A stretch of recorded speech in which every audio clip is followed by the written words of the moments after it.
ये जो धाराएं हैं, यह खान एवं खनिज विकास एवं विनियमन अधिनियम 1957 की धाराएं हैं, जिसमें कि इलीगल माइनिंग के तहत दंड इत्यादि लगाने की शक्तियां हैं इन पदाधिकारियों को। तो पहले यह राज्य सरकार में निहित था, तो राज्य सरकार ने इसे प्रत्यायोजित करके विभिन्न स्तर के पदाधिकारियों को प्रत्यायोजित कर दिया है, ताकि कार्यहित में काम सुविधाजनक हो सके।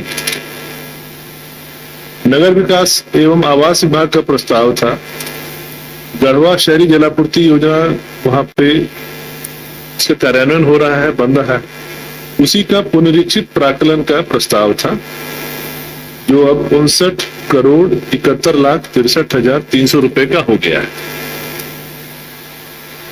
ये पुनरीक्षण का प्रस्ताव था। एजेंडा संख्या 7 में सूचना एवं जनसंपर्क विभाग में स्वीकृत पदों का पुनर्गठन किया गया है। इसमें कई जो पद जो अब उसकी कोई आवश्यकता नहीं रह गई थी, वैसे 506 पदों को प्रत्यर्पित कर दिया गया है और 36 ऐसे नए पद हैं जिनकी आवश्यकता थी, उनका सृजन किया गया है। और इस प्रस्ताव से करीब 24,17,09,160 रुपए की बचत हुई सरकार।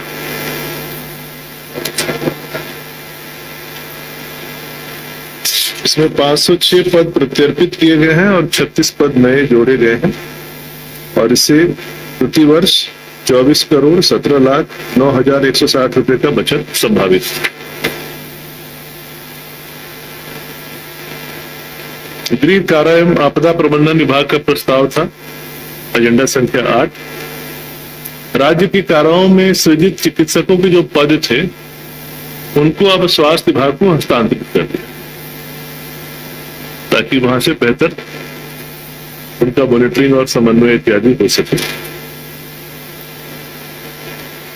एजेंडा संख्या 9 सूचना प्रौद्योगिकी एवं ई गवर्नेंस विभाग का था, जिसमें कि आधार एनरोलमेंट सेंटर का अब जो नया मॉडल है, इन हाउस मॉडल को लागू करने के लिए झारखंड सरकार और सीएससी एसपीवी के बीच एक नए इकरारनामा के फॉर्मेट की आवश्यकता थी, प्रारूप की आवश्यकता थी। तो उसी नए इकरारनामा प्रारूप को कैबिनेट में आज इसकी स्वीकृति दी गई है। इस इकरारनामा होने के पश्चात इन हाउस मॉडल के तहत सीएससी एसपीवी आधार एनरोलमेंट केंद्र के रूप में कार्यरत रहेंगे।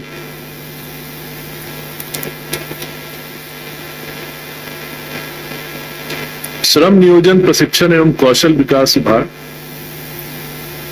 इनके द्वारा एक अधिनियम का प्रस्ताव कैबिनेट में लाया गया है। The Jharkhand platform based gig workers registration and welfare विधेयक 2025 बिल है, जो अगले विधानसभा के सत्र में इसको रखा जाएगा प्रस्ताव पारित होने के लिए। यह बिल, इसका मुख्य उद्देश्य यह है कि जो गिग वर्कर्स हैं, प्लेटफॉर्म बेस्ड गिग वर्कर्स, जैसे कि जोमैटो, स्विगी, ओला, उबर में जो काम करते हैं जो कर्मी, तो उनको किसी प्रकार का अभी प्रोटेक्शन नहीं है।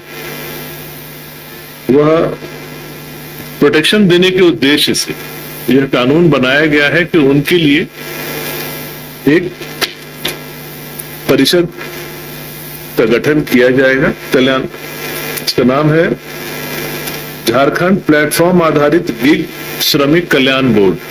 इसका गठन किया जाएगा और ये बोर्ड जो है ऐसे गिग वर्कर्स का रजिस्ट्रेशन करेगी।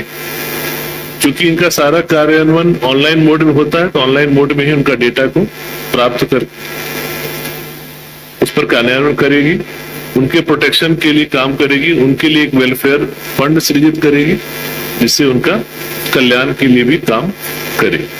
इसी उद्देश्य से इस विधेयक को लाया जा रहा है। एजेंडा संख्या 11 तो नवनिर्मित राजकीय अभियंत्रण महाविद्यालय, इंजीनियरिंग कॉलेजेस जो बोकारो और गोड्डा में नए बने हैं, उनके लिए शिक्षकों और शिक्षकेतर कर्मियों के पद का सृजन किया गया है। इसमें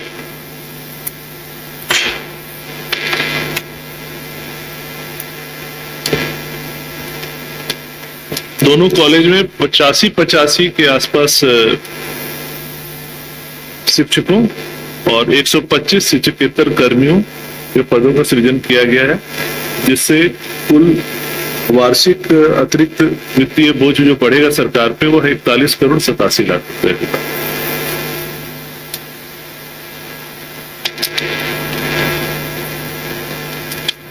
और एजेंडा संख्या 12, यह स्कूली शिक्षा एवं साक्षरता विभाग का प्रस्ताव है।